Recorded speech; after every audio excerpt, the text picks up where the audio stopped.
أعوذ بالله من الشيطان الرجيم. بسم الله الرحمن الرحيم. النار يعرضون عليها غدوا وعشيا ويوم تقوم الساعة أدخلوا آل فرعون أشد العذاب. صدق اللہ العظیم۔ اللہ تعالیٰ قرآن کریم میں ارشاد فرماتے ہیں، وہ لوگ یعنی فرعون اور اس کے پیروکار وہ برزخ میں صبح اور شام آگ کے سامنے لائے جاتے ہیں، اور جس روز قیامت قائم ہوگی اللہ کی طرف سے حکم ہوگا فرعون والوں کو مع فرعون کے نہایت سخت آگ میں داخل کر دو۔ دوستو، ہم نے بات شروع کی ہے عالم برزخ کے متعلق، عذاب قبر کے متعلق۔ جو لوگ عذاب قبر کے منکر ہیں ان کا ایک دعویٰ یہ بھی ہے کہ قرآن کریم کی کسی آیت میں عذاب قبر کا ذکر نہیں ہے، جبکہ یہ دعویٰ ان کا غلط ہے۔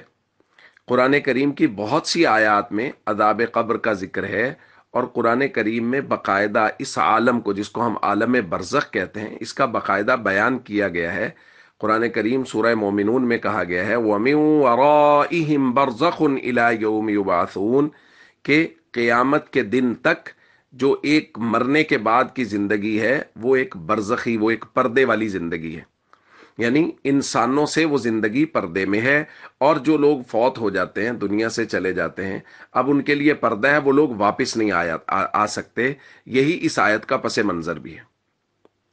اور اس آیت میں جو آج ہم نے تلاوت کی ہے، اس میں عالم برزخ میں جو جزا و سزا کا تصور ہے اس کا باقاعدہ ذکر کیا گیا ہے۔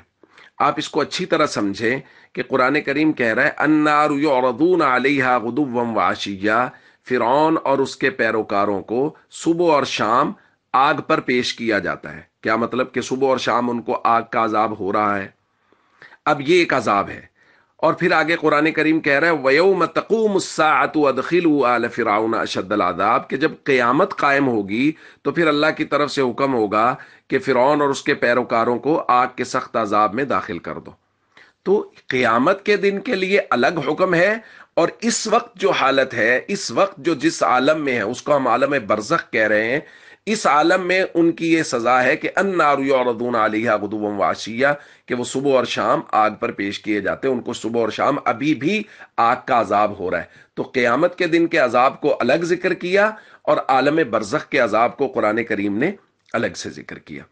اور یہ قرآن کریم کا لطیف نقطہ ہے کہ دیکھیں، آپ یہ بات سمجھ لیں اچھی طرح کہ فرعون کی اور اس کے پیروکاروں کی مثال دے کے قرآن نے یہ سمجھا دیا، کیونکہ فرعون اور اس کے پیروکاروں کے متعلق ہم سب جانتے ہیں کہ وہ سمندر میں غرق ہوئے تھے۔ تو اس سے یہ بات بھی سمجھ میں آ گئی کہ عالم برزخ کا تعلق قبر کے ایک گڑھے سے نہیں ہے کہ جس کو دفن کیا جائے گا بس وہی اس کو عذاب ہوتا ہے، بلکہ عالم برزخ سے مراد ہے جب بھی کوئی آدمی فوت ہو گیا، اس کی ڈیڈ باڈی اگر سے سرد خانے میں پڑی ہے، ہاسپٹل میں پڑی ہے، ڈاکٹرز وغیرہ کے استعمال میں بہت ساری ڈیڈ باڈیز کو وہ رکھ لیتے ہیں، یا وہ کسی درندوں نے اس کو کھا لیا، یا سمندر کی گہرائی میں چلی گئی، یا مچھلیاں کھا گئی ہیں، اس بات سے کوئی فرق نہیں پڑتا۔ عالم برزخ ایک الگ سے عالم ہے، اور وہ انسان کی عقل سے بہت پرے ہے، جیسا کہ ہم نے اس کی کل بات کر لی تھی۔ تو اس لیے مثال بھی اللہ نے ان لوگوں کی دی ہے جن کی قبریں نہیں بنی تھیں، اور اللہ نے ان کے متعلق کہا ہے کہ ان کو عذاب ہو رہا ہے۔ اس لیے ہم سب کو یقین کرنا چاہیے کہ یہ جو ہمارے مرنے کے بعد قبر کی زندگی شروع ہونے والی ہے، وہ جزا و سزا کی ابتدا وہیں سے ہو جاتی ہے، اور وہاں سے جزا سزا کا سلسلہ اللہ رب العزت شروع فرما دیتے ہیں۔ ہم سب کو اپنی آخرت کی، اپنی قبر کی بھرپور تیاری کرنی چاہیے، اور فتنوں سے ہمیشہ بچ کے رہنا چاہیے۔